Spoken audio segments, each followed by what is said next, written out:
Start okay yes good evening बच्चों। बच्चों आज हम एक इंपॉर्टेंट बात पढ़ने जाएंगे। कल तक हम लोगों ने magnetic effect of electric current में ये पढ़ा था कि स्ट्रेट करंट कैरिंग वायर के चारों ओर मैग्नेटिक फील्ड कैसा होगा, सर्कुलर लूप है उसके चारों ओर मैग्नेटिक फील्ड कैसा होगा, क्लॉकवाइज है तो एस, एंटी क्लॉकवाइज है तो सेंटर में एन। और फिर हम लोगों ने पढ़ा सोलेनॉइड।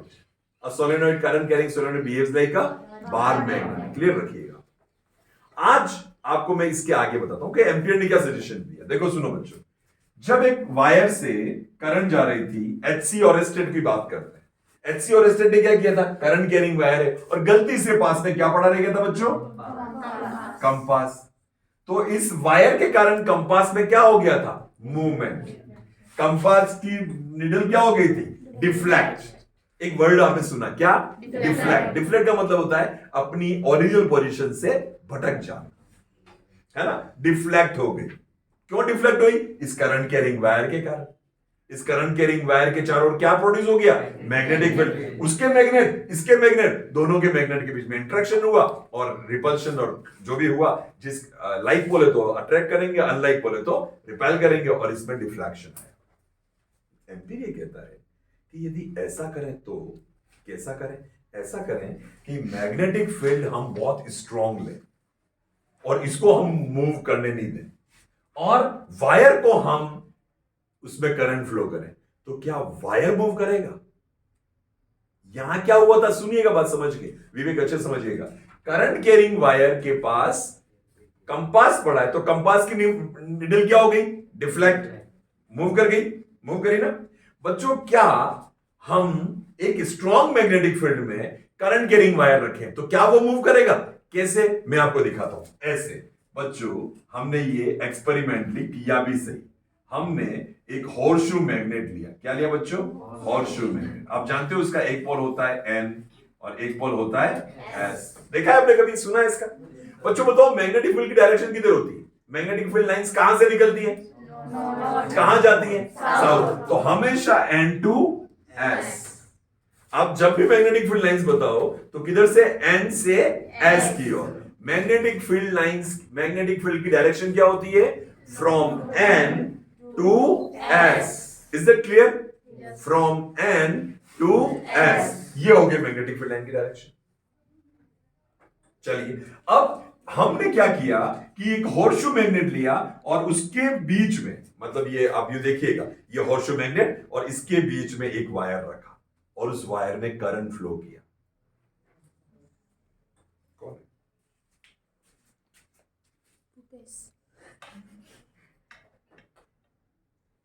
हाँ बच्चों, तो हम बात कर रहे थे, किया क्या हमें समझिएगा। एक हॉर्सशू मैग्नेट, क्या लिया मैंने, ये हॉर्सशू मैग्नेट। ऐसा होता है बेटा, उसमें एक एन है और एक एस। अब बीच में क्या रख लिया, wire, current carrying wire. Wire रखा और उसमें करंट फ्लो किया। क्या इस वायर पे फोर्स लगेगा, देखते हैं कैसे होगा। बच्चों देखो, अब यह हॉर्सशू मैग्नेट रखा और इसके बीच में एक वायर रखा। करंट ऊपर जा रहा है, यहां पर एक एग्जांपल है, करंट कहां जा रहा है, ऊपर। मैग्नेटिक फील्ड का सिंबल क्या है, बी। क्या सिंबल है बच्चों, बी। उसकी डायरेक्शन क्या है, B to S, N to S. और मैग्नेटिक इलेक्ट्रिक करंट की डायरेक्शन ऊपर। बच्चों, हम लोगों ने वास्तव में जो यहां देखा था वैसा ही फोर्स यहां पर लगा। क्या हुआ, जब एक स्ट्रॉन्ग मैग्नेटिक फील्ड में, एक हॉर्सशू मैग्नेट में हम रखते हैं क्या, करंट कैरिंग वायर, और जैसे करंट चालू करेंगे ये वायर झटके से इधर आ जाएगा या फिर झटके से अंदर जाएगा। इस वायर पर क्या लगेगा, फोर्स। क्या आप ये बात समझे, बस मुझे यही समझाना है। क्या समझाना है, मुझे ये समझाना है बच्चों कि आपको ये समझ में आना चाहिए कि जब कोई करंट कैरिंग वायर किसी मैग्नेटिक फील्ड में रखा जाता है तो उस वायर पर फोर्स लगता है। जब कोई करंट कैरिंग वायर कहां रखा जाता है, स्ट्रॉन्ग मैग्नेटिक फील्ड में, तो वायर पर क्या एक्सपीरियंस होता है, फोर्स। वायर पर क्या लगता है, फोर्स। अच्छा, आप सोचो कि सर क्यों लगता है, बताओ आप, मैं बताता हूं क्यों लगता है। क्यों, जैसे ये क्या है, मैग्नेट है, इस मैग्नेट का एक मैग्नेटिक फील्ड है चारों तरफ, और ये जैसे करंट फ्लो हुआ, इस करंट के कारण इसके चारों ओर क्या आ गया? मैग्नेट। ये इसका मैग्नेट, इसका मैग्नेट या तो इधर धक्का देगा या इधर धक्का देगा। That's it, very simple. ये क्या है? मैग्नेट। अच्छा बताओ, एक मैग्नेट है, दूसरा मैग्नेट है, एक मैग्नेट के बाद दूसरा मैग्नेट लाएंगे तो क्या होगा? या तो अट्रैक्शन होगा या रिपल्शन होगा। लाइक पोल होंगे तो अट्रैक्शन होगा, अनलाइक पोल होंगे तो रिपल्शन होगा। अब यहां क्या है? यहां पर ये तो मैग्नेट है, ये तो आपको पता है ये मैग्नेट है ही। क्या करंट कैरिंग वायर मैग्नेट होता है? अभी हमने पढ़ा कि जब किसी वायर में करंट फ्लो होता है तो क्या बन जाता है? उसके चारों ओर क्या कॉन्सेंट्रिक सर्कल्स डेवलप हो जाते हैं, क्या बन जाता है वो? मैग्नेट। एक मैग्नेटिक फील्ड आ जाता है। तो इस वायर को हम जब यहां रखेंगे तो इसका मैग्नेटिक फील्ड और बाहर मैग्नेट खुद है, और दोनों के मैग्नेटिक फील्ड के इंटरेक्शन के कारण इस वायर पर लगता है फोर्स। आप ये सोच सकते हैं कि सर ये बाहर कब जाएगा, अंदर कब जाएगा, ये मैं आगे और पढ़ाऊंगा, अभी और पढ़ाऊंगा। पहले ये बताओ कि हाँ फोर्स लगता है, ये समझ में आया? समझ में आया? तो अब मेरी डेफिनेशन में बोलूंगा, वो आपको समझ आना चाहिए। What is that? That is when a current carrying wire is placed in a strong magnetic field, it experiences a force. When a current carrying wire is placed in a strong magnetic field, the wire experiences a force. Electromagnetic force. क्या आपको समझ में आया? जब किसी current carrying wire को, बेटा इतना सिंपल है, कोई जरूरी नहीं कि आपको लिखो, आपको दिमाग में, और मेरी बात साथ में सुन लो तो समझ में आ जाएगा। क्या है बेटा? इतनी सी बात है कि एक स्ट्रॉन्ग मैग्नेटिक फील्ड है, उसमें करंट कैरिंग वायर को रखते हैं तो वायर पर क्या लगता है? फोर्स। That's it. ये करंट कैरिंग वायर पे जो लगने वाला फोर्स है, ये आपको कहां समझाया है? आपकी बुक में एक्टिविटी 13.7 देखिए सभी, 13.7 पूरा एपरेटस, एक स्टैंड बनाया, एक वायर को लटकाया, दिख रहा है लटकता हुआ वायर, पर ये डायग्राम इतना साफ नहीं दिख रहा है बच्चों, ये थोड़ा टेढ़ा टेढ़ा, हमको लग रहा है ये कैसे जा रहा है, कुछ समझ में नहीं आ रहा है। जबकि वास्तव में क्या है पता है? क्योंकि 3D नहीं है ना, इसलिए वास्तव तो ये है कि ये मैग्नेट है और ये वायर बीच में लटक रहा है। That's it. तो इस पर क्या लगेगा? फोर्स। जब किसी स्ट्रॉन्ग मैग्नेटिक फील्ड में करंट कैरिंग वायर को रखा जाता है तो उसमें क्या लगता है? फोर्स। चलिए, ये फोर्स किन किन बातों पर डिपेंड करेगा? पहली बात, क्या आपको फोर्स समझ में आया कि हां फोर्स लगता है? कब लगता है ये समझ में आया? कोई बहुत ज्यादा क्यों लगता है ये आपके दिमाग में नहीं आया तो नो प्रॉब्लम। क्यों लगता है वो समझा रहा हूं। ये मैग्नेट था, इसके अंदर करंट फ्लो हुई तो इसके चारों ओर क्या डेवलप हो गया? Magnetic field. ये भी मैग्नेट, ये भी मैग्नेट, फोर्स लगेगा। That's it. अब बात करते हैं सेकंड, ये फोर्स कब ज्यादा लगेगा, ये फोर्स कब कम लगेगा? आप अपने दिमाग से बताओ। चलो, ये फोर्स कब ज्यादा लगेगा? इस करंट की वैल्यू कम होगी तो फोर्स ज्यादा लगेगा, या ज्यादा होगी तो ज्यादा लगेगा? सिंपल। हल्का सा करंट फ्लो करोगे तो हल्का सा फोर्स लगेगा, करंट स्ट्रॉन्ग होगा तो फोर्स भी ज्यादा। तो F is directional to I। Current ज्यादा होगा तो फोर्स ज्यादा। अच्छा बताओ, ये मैग्नेट भी स्ट्रॉन्ग होगा तो फोर्स ज्यादा लगेगा या कम होगा तो फोर्स ज्यादा लगेगा? मैग्नेट मजबूत चाहिए कि कमजोर मैग्नेट से ज्यादा फोर्स लगेगा? वेरी सिंपल, कि force is directly proportional to B. और तीसरी बात बच्चों, बताइए कि ये जो वायर की जो लंबाई है, इस वायर को हम ज्यादा यहां पर जैसे कॉइल बना के रखते हैं तो मैग्नेटिक फील्ड ज्यादा होता, और ज्यादा होता तो फोर्स ज्यादा लगता। मतलब ये हुआ, ये लास्ट पॉइंट थोड़ा समझने में आपको थोड़ी सी कोशिश करनी पड़ सकती है कि ये जो वायर जा रहा है, इस वायर की कितनी लेंथ यहां पर है। यदि हम वायर की ज्यादा लेंथ यहां रख पाएंगे तो मैग्नेटिक फील्ड ज्यादा लगेगा। मतलब F is directional to length of the wire which is placed in a strong magnetic field। Magnetic field में कितनी लेंथ आ रही है? ज्यादा लेंथ आ रही तो ज्यादा फोर्स लगेगा, कम लेंथ आ रही तो कम फोर्स लगेगा। और इन सब को मिला लें तो बन जाता है force is equal to BIL sine theta. Theta is angle between B and I। Theta क्या है? बी और आई में एंगल। ये बात मैं अभी लास्ट में बताऊंगा, पहले मैं चाहूंगा कि यहां से यहां तक समझ में आ जाए तो आगे जाओ। चलो जी बेटा, ये लास्ट, ये एल समझ में नहीं आया, गुड। मैं वापस समझाता हूं, पूरा रिपीट करता हूं।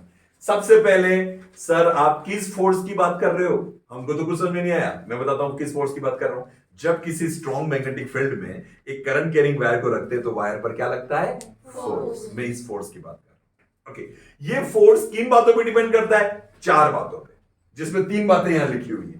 पहली बात, करंट। वायर में करंट जितना ज्यादा होगा फोर्स ज्यादा लगेगा। किसी को दिक्कत? ओके, सबको समझ में आ रहा है। मैग्नेट जो लिया है मैंने होर्शू, जितना स्ट्रॉन्ग होगा फोर्स उतना ज्यादा लगेगा। यदि मैं ज्यादा फोर्स देखना चाहता हूं तो ज्यादा करंट फ्लो करो, ज्यादा स्ट्रॉन्ग मैग्नेट लो, ज्यादा फोर्स लगेगा। तीसरी बात, वायर की वो डिस्टेंस, वायर की वो लेंथ जो मैग्नेट के बीच में है। वायर तो मैंने इतना लंबा ले लिया, लेकिन मैग्नेट के बीच में कितना है, इतना सा। अब मैंने कुछ ऐसा किया कि वायर को मैग्नेट के बीच में ज्यादा से ज्यादा बार रखा, ज्यादा लेंथ के लिए रखा। या फिर समझो कि मैग्नेट मैंने ऐसा लिया जो इतना लंबा है, यहां से लगाकर यहां तक। होर्शू मैग्नेट की जो थिकनेस है ना, वो थिकनेस कैसी ले ली मैंने, लंबी। अब इतनी लंबाई पे लग रहा है, लेंथ वायर की जितनी ज्यादा होगी मैग्नेटिक फील्ड में उतना ज्यादा फोर्स लगेगा। क्या ये सब समझ आ रही है? मैंने एक होर्शू मैग्नेट लिया, एक के ऊपर एक और ले लेता, एक और ले लेता, एक और ले लेता, एक और ले लेता, मैग्नेट बहुत ज्यादा हो जाते, तो इतनी ज्यादा लेंथ पे फोर्स लगता। ज्यादा लेंथ पे फोर्स लगेगा तो फोर्स ज्यादा होगा। Is that clear? क्या बात है, समझ नहीं? चौथी बात इंपॉर्टेंट है, और चौथी बात है कि बात सिर्फ बी, आई और एल की नहीं है। चौथी बात और है, वो है बी और आई के बीच का एंगल।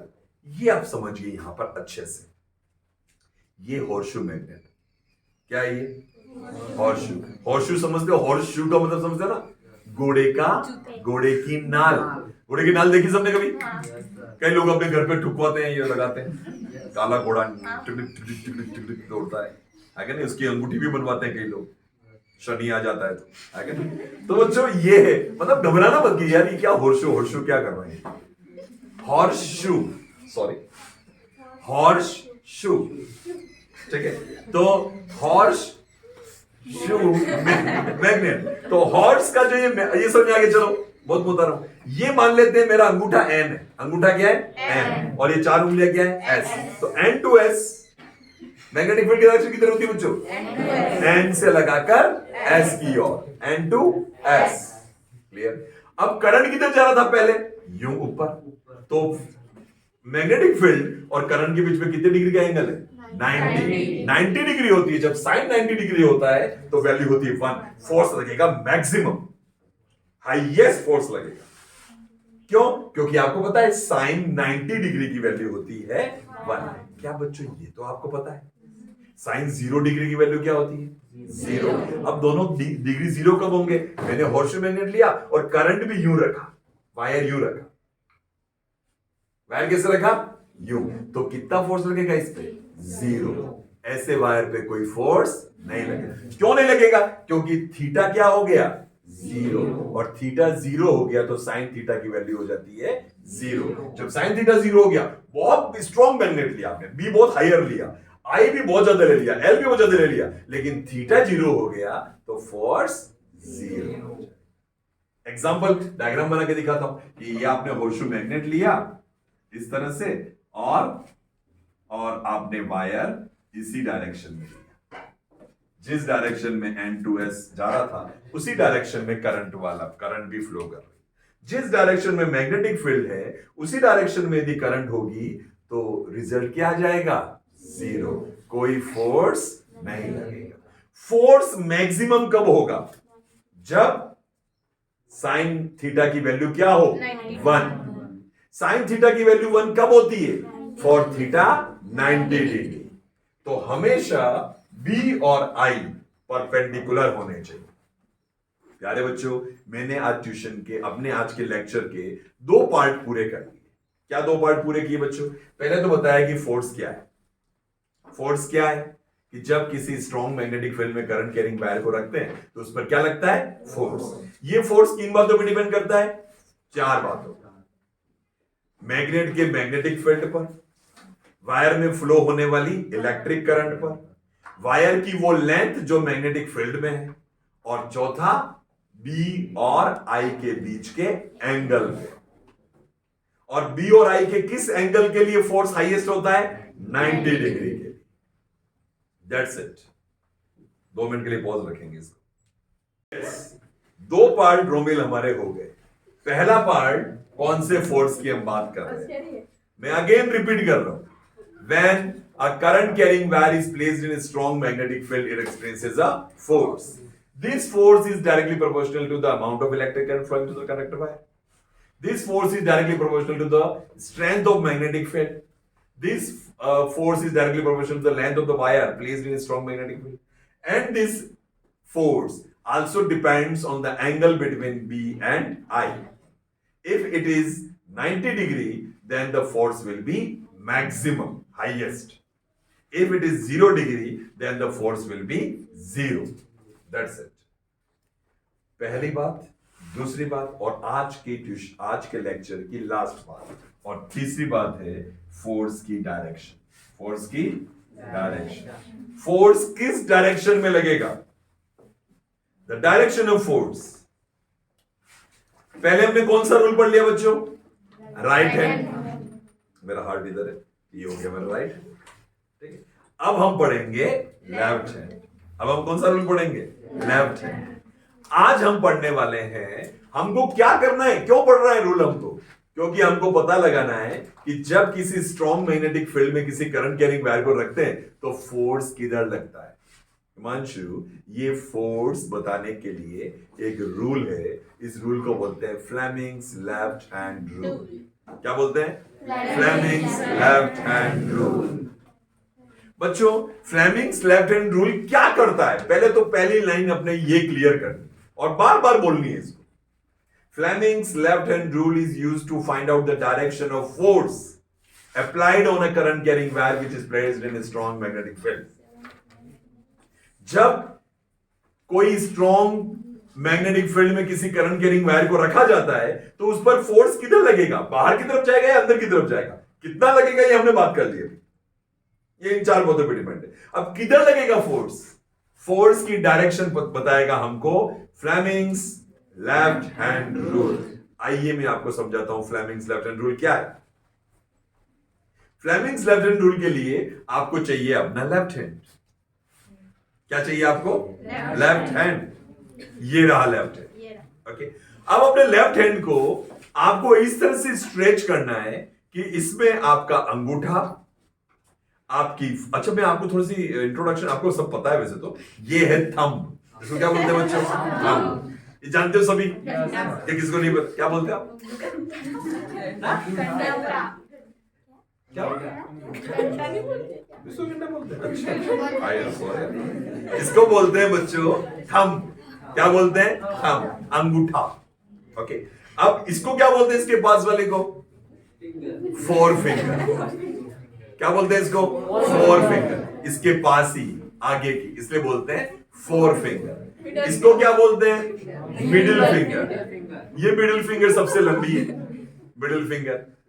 और इसके बाद ये फिंगर तो सबको पता है लड़कियों को। हिमांशु, ये वाली फिंगर, ठीक है। इसको क्या बोलते हैं बच्चों? Ring finger. नहीं पता था तुमको? ओ, अब पता चला। यूनिक है, अंगूठे दे दी, अंगूठा पहना नहीं इसमें। ओके, तो thumb, four finger, thumb, four finger, middle finger, ring finger, little finger. Okay okay, ये भी काम आती है, आप जानते हैं सब। ओके, तो बच्चों ये हो गई हमारी फिंगर्स। अब क्या जरूरत है इसको ये बताने की? सुनिए, क्योंकि इस डेफिनेशन में फिंगर्स का यूज है। Fleming's left-hand rule is used to find out the direction of force applied on a straight current-carrying wire which is placed in a strong magnetic field. According to this rule, अब हमको क्या करना है बच्चों? इसको इस तरह से अरेंज करना है। कैसे? सबसे पहले अंगूठा दिखाएंगे किसी को, फिर हम दिखाएंगे ए यू, ये वाले उंगली, ठीक है। और फिर हम इसका बनाएंगे मशीन गन, और फिर टिक टिक टिक मशीन गन होती है ना ये। अच्छा, ये मैं आपको स्पेशली मजाक नहीं कर रहा हूं, ये क्यों बता रहा हूं, मुझे पता है बाद में जब कई लड़के क्वेश्चन सॉल्व करते हैं ना तो कहते हैं सर हमारे तो आई नहीं रहा। ऐसे नहीं करना है, ऐसे करना है। इसलिए मैंने आपको स्टेप बाय स्टेप बता रहा हूं कि पहले अंगूठा, अब मैं बताऊंगा आप करोगे, आप भी करोगे, आप में से भी करेंगे, ठीक है। पहले ये और फिर ये और फिर मिडिल फिंगर को निकालना है, तो आपसे कभी गलती नहीं होगी।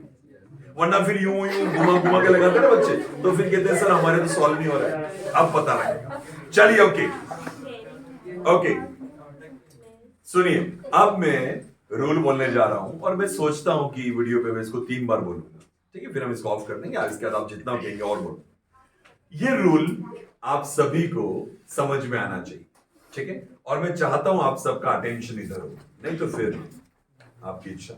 ओके सुनिए, Fleming's left-hand rule is used to find out the direction of force applied on a current-carrying wire which is placed in a strong magnetic field. ये तो हो गया इसका इंट्रो। क्या ये intro? Fleming's left-hand rule is used to find out the direction of force. इतना भी बोल दो तो चलेगा। Fleming's left-hand rule क्या काम होता है? फोर्स की डायरेक्शन पता लगा। फोर्स किस पे लग रहा है ये भी थोड़ा लंबा बता रहा हूं। To find out the direction of force applied on a current carrying wire which is placed in a strong magnetic field. That's it. Okay. अब हम बात करते हैं आगे how this rule is used. चलिए मैं बताता हूं कैसे ये रूल यूज होता है। According to this rule, if we stretch our thumb, forefinger and middle finger of our left hand mutually perpendicular to each other, इसमें सब mutually perpendicular है। इस पे कितना एंगल है 90 डिग्री, इस पे कितना एंगल है 90 डिग्री, इस पे और इस पे कितना एंगल है 90 डिग्री, सब एक दूसरे से 90 डिग्री पे। तो मैं क्या बोल रहा हूं वापस सुनिएगा। According to this rule, if we stretch, according to this rule, if we stretch our thumb, forefinger and middle finger of our left hand mutually perpendicular to each other in such a manner that the thumb that the forefinger shows the direction of magnetic field, the middle finger shows the direction of electric current, then the answer, then the thumb will show the direction of force. Force कौन बताएगा? अंगूठा। ये four finger क्या बताएगी? Four finger क्या बताएगी? Magnetic field.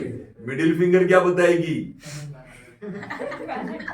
आप लोग उल्टा समझते। ये मिडिल फिंगर क्या बताएगी बच्चों?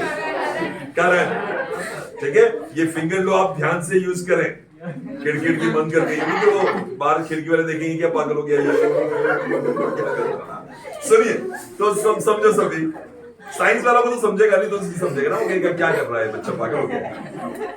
हाँ, तो Fleming's left-hand rule is used to find out the direction of force applied on a current-carrying wire which is placed in a strong magnetic field. According to this rule, if we stretch the thumb, the forefinger, and the middle finger of our left hand mutually perpendicular to each other in such a manner that the forefinger shows the direction of magnetic field, the middle finger shows the direction of electric current, then the thumb will show the direction of force. आओ इसको apply करके दिखाता हूं आपको, कैसे ये समझाओ मुझे। तो मैं यहां समझा के दिखाता हूं। चलो इसमें बताओ कि फोर्स किधर लगेगा, ये वायर अंदर जाएगा या बाहर जाएगा? आइए अभी समझा देते। ये रहा करंट की डायरेक्शन, ये रहा मैग्नेटिक फील्ड की डायरेक्शन। चलिए मैं खुद करूं या कोई आएगा? मैं कर लूं? मैं ही करूं या कोई आना चाहता है? Volunteer, any volunteer? Yes, anyone? No? चलिए मैं यूज करता हूं। चलो क्या करना है हमको लेफ्ट हैंड यूज करना है। ओके, मैंने लेफ्ट हैंड यूज किया। मुझे क्या पता लगाना है? मुझे करंट कैरिंग वायर पे फोर्स पता लगाना, तो फ्लेमिंग लेफ्ट हैंड यूज होगा। फ्लेमिंग लेफ्ट हैंड रूल मैंने यूज कर रहा हूं। मैंने अपना अंगूठा, अपना फोरफिंगर और मिडिल फिंगर लेफ्ट हैंड की एक दूसरे से परपेंडिकुलर रख ली। अब मुझे ये देखना है कि मेरी ये जो फिंगर है ना, ये एंड टू एस होनी चाहिए। किधर होनी चाहिए? N to S. ये रहा एंड टू एस, बराबर है भैया? सही डायरेक्शन बता रहा है, ठीक है। अब ये मिडिल फिंगर किधर होनी चाहिए? इलेक्ट्रिक करंट की डायरेक्शन। सामने क्या होता है? कहाँ होनी चाहिए? किसके सामने नाक का कान? किस दुनिया में कहाँ होना चाहिए ये बच्चों? करंट किधर जा रही है? ऊपर। तो मैंने इसको घुमा लिया ऊपर। अब अपने आप पता चला ये जो अंगूठा है ये बता रहा है कि ये अंदर की ओर जाएगा। कहाँ जाएगा ये? अंदर की। That's simple. ये अप्लाई करना थोड़ा सा टफ है, पर इतना नहीं है बच्चों, बहुत सिंपल है। मैं क्या कह रहा हूं, थोड़ा टफ है और बहुत सिंपल है। समझ आ रहा है आपको? मतलब कि एक बार आपको ये याद करना थोड़ा टफ हो सकता है, डेफिनेशंस वगैरह, लेकिन इसको अप्लाई करना बहुत, करना क्या है बच्चों, ये हमने यूज किया, ये मैग्नेटिक फील्ड, ये करंट, दैट्स इट। हाँ, प्रैक्टिस से आप और कर पाएंगे। अच्छा, क्या होगा यदि मैंने करंट की डायरेक्शन उल्टी कर लेता? तो मैं कहता कि करंट अब नीचे जा रहा है। करंट किधर जा रहा है? नीचे। आइए ये अप्लाई करते हैं। मैग्नेटिक फील्ड किधर है? Magnetic field N2S। करंट किधर जा रहा है? इधर। अब ये किधर आएगा? बाहर। अब ये झटके से बाहर आता, करंट ऊपर जाएगा या अंदर जाएगा? क्या समझ में आया? यस, दो तरफ फोर्स लग सकता है। और आपको और भी है तो अब यहां पर घुमा, यहां पर चेंज कर लो, यहां पर S कर लिया, यहां पर N कर लिया, करंट नीचे जा रहा है। तो अब मैं क्या करूंगा? अब मैं वापस अपना लेफ्ट हैंड यूज करता हूं और मैं कहता हूं N2S। इधर नहीं है, डायरेक्शन किधर है? इधर, N2S। और करंट किधर है? नीचे। तो अब क्या, नीचे होने पर दोनों उल्टे हो गए, तो अभी भी अंदर की ओर ये वाला भी सुनने, नॉर्थ टू साउथ। अपनी कौन सी फिंगर दिखाएगी? Forefinger, north to south. ठीक है, ये नॉर्थ टू साउथ कर दिया। करंट किधर जा रही है? नीचे। तो कहां जाएगा ये? अंदर। क्लियर बच्चों? यदि आपको यहां सिर्फ मस्ती सोचती है, देखो अब मैं जो बता रहा हूं, फिंगर्स बताई, ये बताई, तो हो सकता है आप लोगों को थोड़ा सा एकदम लाइटर मोड पे आ गए, लेकिन ऐसे नहीं चलना चाहिए। ये जो बातें बता रहा हूं बेटा, ये हंसी खेल में बता रहा हूं, लेकिन ये एकदम इजी लेने की बातें नहीं है। तो आप लोग, आज हमने क्या पढ़ा? मैंने आज आपको बताया कि जिस तरह से करंट कैरिंग, HC ऑरेस्टेड के एक्सपेरिमेंट में करंट कैरिंग वायर से मैग्नेटिक नीडल डिफ्लेक्ट हो गई थी, क्या हम स्ट्रॉन्ग मैग्नेट में वायर को डिफ्लेक्ट कर सकते हैं क्या? आइए समझते हैं। तो हमने एक एक्सपेरिमेंट देखा, हमारी बुक में एक एक्टिविटी, हमने देखा कि एक स्ट्रॉन्ग हॉर्सशू मैग्नेट में करंट कैरिंग वायर रखा, तो हाँ, उस पर फोर्स लग गया। जैसे ही करंट फ्लो हुआ, उस पर फोर्स लग। तो हमने कहा कि हाँ, when a current carrying wire is placed in strong magnetic field, it experiences a force. बताइए ये फोर्स किन बातों पर डिपेंड करता है? साइंस जब देखती है ना कि ये फोर्स लगा, तो वो एक एक फैक्टर को कंट्रोल करती है। वो कहती है कि करंट इतना था, करंट बढ़ा के देखो क्या फोर्स ज्यादा लग रहा है, और यार फोर्स बढ़ गया। करंट 10 गुना बढ़ाया तो फोर्स 10 गुना बढ़ गया। फिर मैग्नेटिक फील्ड को बढ़ा के देखो, मैग्नेटिक फील्ड बढ़ाया तो फोर्स बढ़ा। दूसरी बात, इसमें इसकी लेंथ को, मैग्नेटिक फील्ड में जो लेंथ है वायर की, वो बढ़ाई, उससे फोर्स बढ़ा। तीन बातों से फोर्स बढ़ रहा है। और चौथी बात जिस पर मैग्नेटिक फील्ड फोर्स डिपेंड करता है, वो क्या है? बी और आई दोनों के बीच का एंगल। यदि ये एंगल 90 डिग्री है तो फोर्स कैसा लगेगा? Maximum, highest. और यदि 90 डिग्री से कम है तो फोर्स क्या लगेगा? कम। और 0 डिग्री है तो फोर्स 0 हो जाए। तो प्यारे बच्चों, द फाइनल वर्ड्स, कंक्लूजन, जब किस, और इस फोर्स की डायरेक्शन कैसे पता लगाते हैं हम?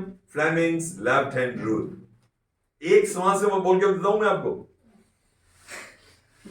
Fleming's left hand rule is used to find out the direction of force applied on a current carrying wire which is placed in a strong magnetic field. According to this rule, if we stretch our thumb, forefinger, middle finger of our left hand mutually perpendicular with each other in such a manner that the forefinger shows the direction of magnetic field, middle finger shows the direction of electric current, then the thumb will show the direction of force. श्वास टूट गई। चलिए आप video देखिएगा 2-3 बार और हम आगे बढ़े। पर मैं आपको एक बात बताता हूं, क्या आपको ये बात समझ में आई? क्या आपको एक्सपेरिमेंट करके दिखाऊं मैं? क्या अभी करूं? राइट टाइम और अभी करके दिखाऊं? अभी करूं बच्चों, अभी करता हूं, अभी करके दिखाऊं। सुनिए क्या करना है। एक स्ट्रॉन्ग मैग्नेट लेना है मुझे, और एक कॉइल लेनी है वायर की, जिसमें इलेक्ट्रिसिटी फ्लो करनी। ठीक है, 2 मिनट बेटा, एक बार फैन चल कर। ओके, बच्चों ये पंखा क्यों घूमता है? ये पंखा इसलिए घूमता है कि इसके अंदर है एक मैग्नेट और इसके बीच में पड़ी है कॉइल। जैसे ही करंट इसमें जाती है उस पर फोर्स लगता है और पंखा घूमता है। हमारे घर में, हमारे आपके कमरों में, मतलब भाई बहुत सारा एक्सपेरिमेंट हो गया। ये एक्सपेरिमेंट किया मैंने, क्या किया बच्चों? ये जो किया ना, ये प्रैक्टिकल है इसका। पंखे के अंदर एक मैग्नेट है और मैग्नेट के अंदर क्या पड़ी हुई है? बहुत सारी कॉपर की कॉइल है, गोल गोल घुमा रखी है ज्यादा लेंथ करने के लिए। और जैसे ही स्विच ऑन किया उस पर इतना तेज फोर्स लगता है कि ये घूमता रहता है। कितने इंस्ट्रूमेंट हैं इसके ऐसे आपके घर पे भरा हुआ है आपका घर। मिक्सर ग्राइंडर देख लो, हेयर ड्रायर देख लो, आपके कितने भी लैपटॉप सीपीयू है सब में फैन है ना, एग्जॉस्ट फैन है। आपके घर में बहुत सारी ऐसी डिवाइसेस हैं जिसमें फैन मतलब स्विच ऑन करते ही उनमें मोशन शुरू हो जाता है। आजकल जितनी भी इलेक्ट्रिकल व्हीकल्स आ रही हैं उनमें भी ये होती है। इन चीजों को हम प्यार से क्या कहते हैं? जो ये चीज है, जो ये घूमती है, इसको हम प्यार से क्या कहते हैं? इसको हम बोलते हैं इलेक्ट्रिक मोटर। आपके घर पे पानी ऊपर लाने के लिए भी मोटर यूज होती है। आपके कूलर में एग्जॉस्ट फैन है, उसमें भी मोटर है, और पानी ऊपर ला रहा है वो भी मोटर है। तो एक मोटर क्या करती है? एक मोटर में यही काम होता है कि एक स्ट्रॉन्ग मैग्नेटिक फील्ड में एक कॉइल को रखा जाता है, तो कॉइल पर अपने आप क्या लगता है? फोर्स, और कॉइल जोर जोर से घूमने लगती है। प्यारे बच्चों, हम कल डिटेल में इलेक्ट्रिक मोटर पढ़ेंगे, एक एक पार्ट पढ़ेंगे इलेक्ट्रिक मोटर का। ठीक है, आप इसको पढ़िएगा, अच्छे से याद कीजिएगा। Thank you. बंद करो।